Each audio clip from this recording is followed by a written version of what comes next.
right. Hey everybody, Economic Ninja here. I hope you're doing well. Sitting up against the fireplace. Got 3 inches of snow last night. We're going to talk about the BRICS currency, the BRICS nations, and how they have completely overrun the petrodollar.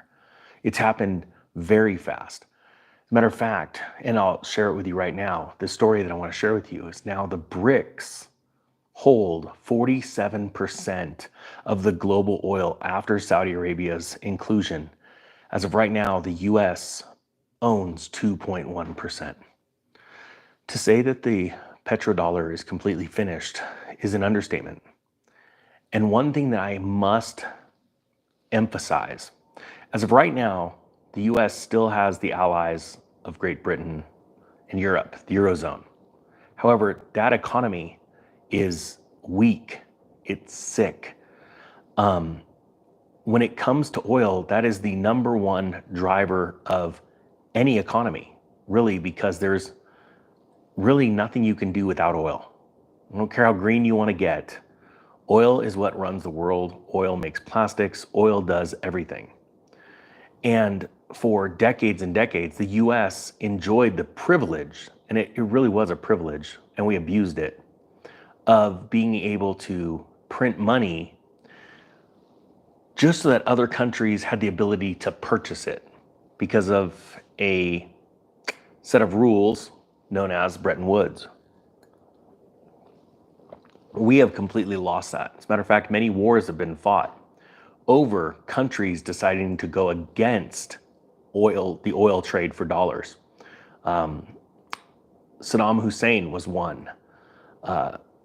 Gaddafi out of Lebanon was another. There are many countries that have tried over the years, over the past couple decades, to go against the dollar trade for oil because they didn't want to take the dollar. They knew that the US was printing money recklessly, that they were becoming the wealthiest nation on earth because of this, and they wanted to go against it. So they either wanted euros in Saddam Hussein's situation for their oil, or they wanted gold like Gaddafi did.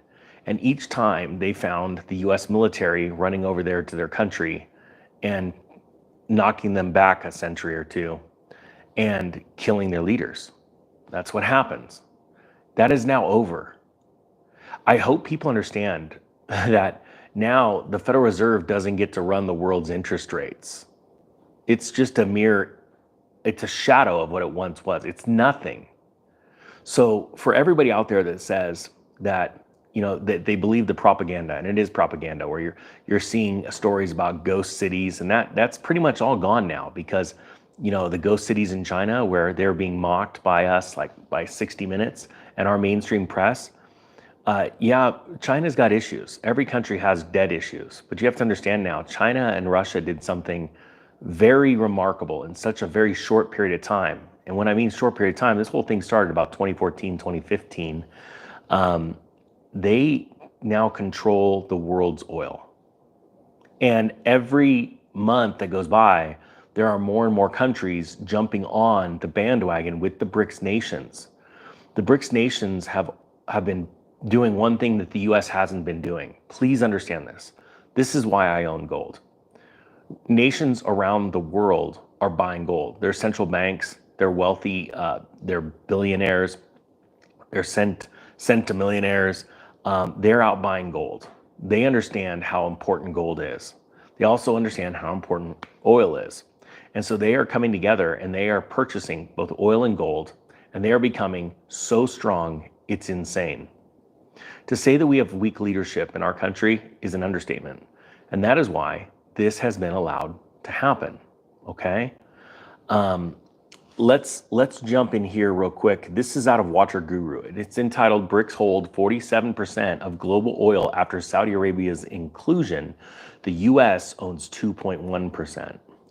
The BRICS alliance now controls 47% of the world's oil, while the US holds only 2.1%. If they demand developing countries to pay in local currencies, which is, they're not demanding right now, they're just doing it. Countries are paying for oil from other countries, they're buying it in local currencies, completely circumventing the US dollar, okay? This means tragedy coming up for our bond market. Please understand this. This is the most important video you can probably hear all week, and I'm not tooting my own horn. It's because of this very basic fundamental of economics. Let me explain. There are multiple reasons why interest rates have been low since the year 2000. When we moved in after 9/11 to go in and take out Iraq, what happened was we were defending the oil trade for dollars. We were defending the fact that countries were forced to go and buy US treasuries or dollars to go and buy oil. This produced a lot of buyers. Obviously, there's countries all around the world that need oil. So they're out there buying US dollars. We would print them and hand them to them. It would keep our interest rates low. At the same time, it would allow insane low rates and easy credit into our country. As those buyers disappear, and just recently, in the past 6 months, we've seen multiple auctions where the tail, meaning in the beginning of the morning, when the government needs to issue debt, because our whole government runs on debt, right? It does not bring in enough in taxes to go and do business as usual. So they have to borrow more and more money. So the government goes out and let's say they're going to give out 10-year bonds, and they say, we're going to give them at an interest rate of 4.5%. And the bell rings and the bidders just don't show up. And it's just silent. And a little bit of time passes and the government goes, well, what about 4.6%? Still nobody. What about 4.7? And this has happened in multiple bond auctions where the tail, which meaning the start of the morning, what they offered in interest and what they actually paid by the end of the day was called a tail. Nobody's showing up. As a matter of fact, countries like Japan have said, hey, we are looking to possibly have to sell some of our US treasuries, which would be catastrophic. Because if there are more sellers than buyers, rates go up. All right? If there are more buyers in bonds and treasuries and sellers, rates go down. Okay. Ever since that announcement came out 2 Novembers ago, Japan, you start seeing China want to court Japan. And they had a Eurasian summit with South Korea, Japan, and China. The US was not invited. China had a massive summit. And I mean massive because it was 2 of our massive partners, our allies, South Korea and Japan, to discuss things. And I can guarantee you what they're discussing is if you will join the BRICS, we will give you favorable rates when it comes to borrowing money. We have now put together 47% of the world's oil.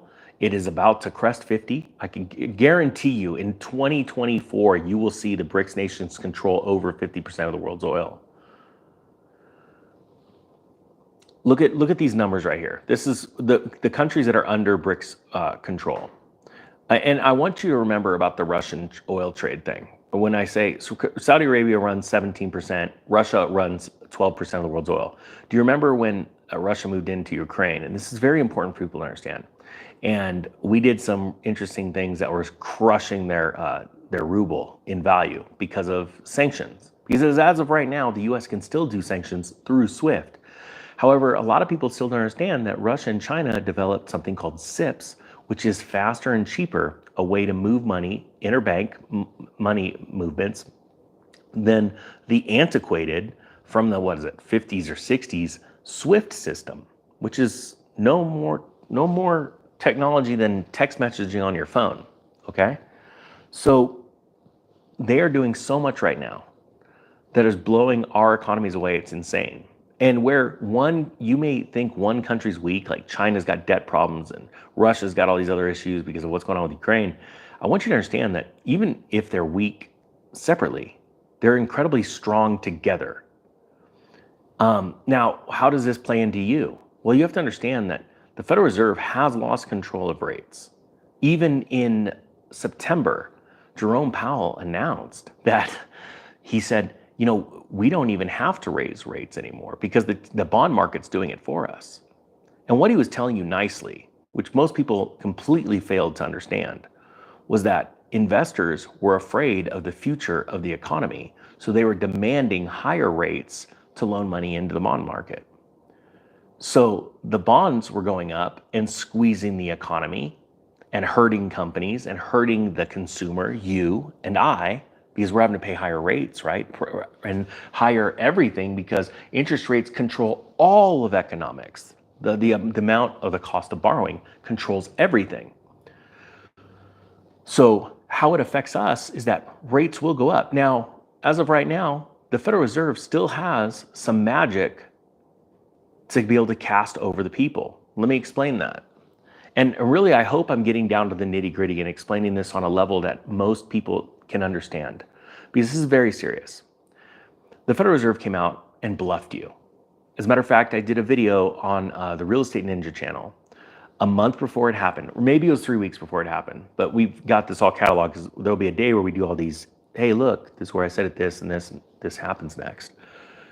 Because we're walking a fine line of telling the truth and not being able to get the truth out to the masses. So they bluffed you. They came out and they said, we are going to pencil in, which, just so you know, means in their verbiage, and they will be right, they can erase that pencil mark. That's why they said we've penciled in. It's crazy how wordsmithing plays into these Fed meetings, and most people don't understand how this works. They penciled in 3 rate cuts. And so the markets, by and large, because the Federal Reserve, I know, and I'm sure a lot of you know, type 1 if you understand this, they know that most trades on the stock market are now done by computers and by AI. And so when they hear that, they start trading. And that's the first swath of trades that roll in, and they start trading based off of what the Federal Reserve just said. And that was, hey, there's going to be 3 rate cuts. And so the Federal Reserve says that, the quants start trading based off of it, and the market starts to act accordingly, meaning that the rates start to drop down because people start to feel good. That's why it's so important to read these Fed minutes and see what verbiage they took out. Very similar example is just recently the Federal Reserve took out the term that the banks were strong or something like that. They removed that. And now you're seeing, guess what? The regional banks are falling. There's a bank, New York, I'm going to do it next, in New York, that's looking to is having some problems. I'll be doing that on the Real Estate Ninja, if you don't mind following me over there channel. But when you look at all of these, Saudi Arabia owns 17% of the world's oil, Russia 12%, Iran 9.5%, UAE 5.9%, China 1.5%, Brazil 1%, India 0.3%, comes to 47%. And you go, well, first off, some of those countries like Brazil and China only owning like 1.5%, that's not big, but China has so much more than the oil. And they're organizing this campaign. And every month, there's going to be a new country applying. I did a story about 8 months ago that Mexico applied. Mexico is a big partner of ours. Mexico produces a lot of oil. Please understand how big of a deal this is. There's going to be a rate fake out this year for the election.